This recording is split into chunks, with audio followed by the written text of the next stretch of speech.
This is a story I heard from an old man who lived way back in the North Carolina mountains.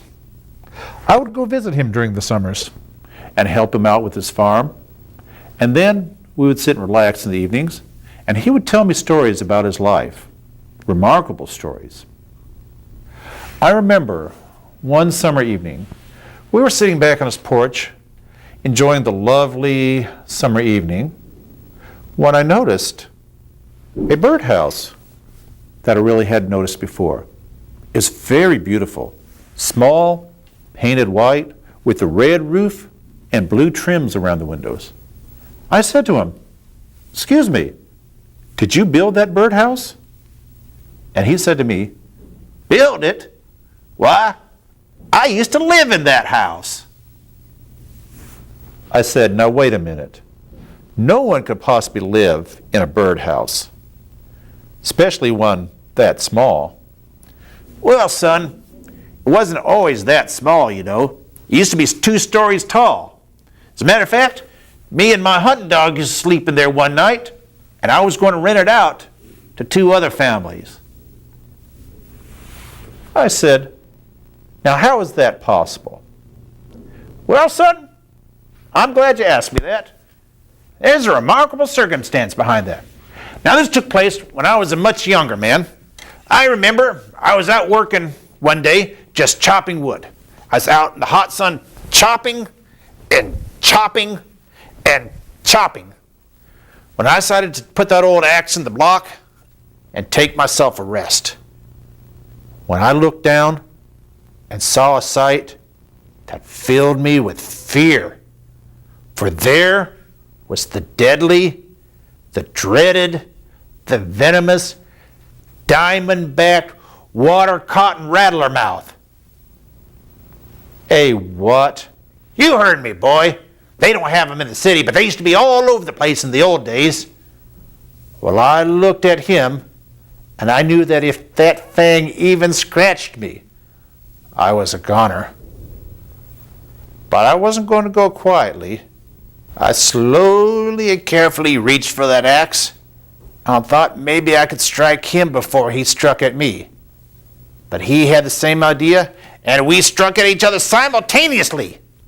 Well, fortunately for me, right about the time he was about to spring, I was bringing the axe right down on his head, and he struck.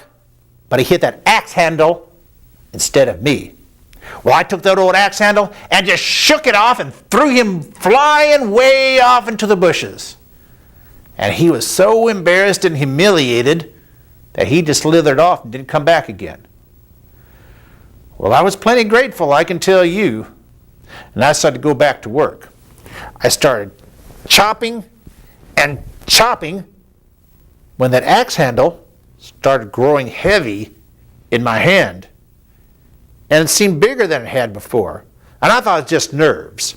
But I started chopping and chopping until I couldn't hold that axe handle anymore. It dropped down and it started growing, increasing in size, growing huger by the moment. I saw that axe handle just pop loose of that axe and grow bigger and bigger and bigger until it was bigger around than a pickup truck and taller than the tallest pine tree that ever grew on Fisher's Mountain. Now wait a minute. How did that happen? Why, don't you know anything, boy? When you're bitten by a poisonous snake, you start swelling up. And that venom was so deadly that that axe handle just started swelling and swelling and swelling. Well, finally, it got to be so big that I called a few of my friends.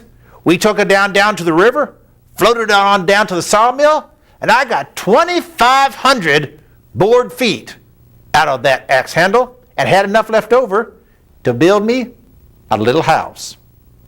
Of course, that house wasn't just so little. I've made it up to 2 stories. Prettiest little house you ever did see. Had a nice roof, windows all around, shutters on the windows, even had a few pieces of scrap left over to make me a nice bed. So I fixed up that bed, went inside, got all my bedding, and decided this was such a nice, snug little house. I thought I'd sleep in there tonight. Of course, the only thing was, looked kind of drab, just all unfinished wood. So I thought, I'll go into town and get me some paint, fix this place up nice. And so I did. Got me some white paint, some red paint, some blue paint, and painted the house all white, and the roof a nice shade of red, and all the shutters around there a pretty blue. And after such a long day, I curled up for a well-deserved night's rest. Now, when I woke up the next morning, though, things looked a mite peculiar.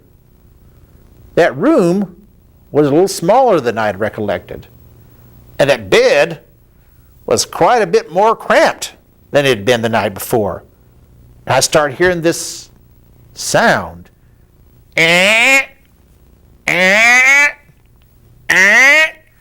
I looked around, and, well, have you ever heard the expression, the four walls are closing in on me? That's exactly what was happening. That room was just a shrinking up on me.